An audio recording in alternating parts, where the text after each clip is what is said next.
ngoba iqiniso elicacile. Okhokho bethu babembalwa abafunde kakhulu, iningi labo babeyihlakaniphele nje ukuhlakanishiswa uNkulunkulu, kodwa bakwazi ukwathatha isinqumo esibalulekile somuntu omnyama ukuthi hlangana ngemnyama bathi asakhe umbutho owodwa wethu thina abantu abamnyama, ngoba nabelungu sebehlangene bakhuluma ngathi. Yebo baba. Angazi noma siyezwana. Yebo.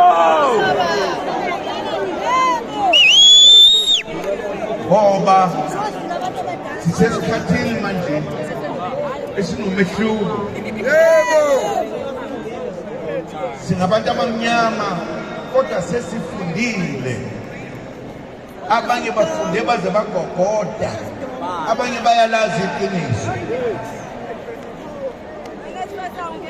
Asafani nokhokho ababembalwa abantu ababefundile, kodwa bakwazi ukuthatha isinqumo esedlula thina esifundileyo namhlanje.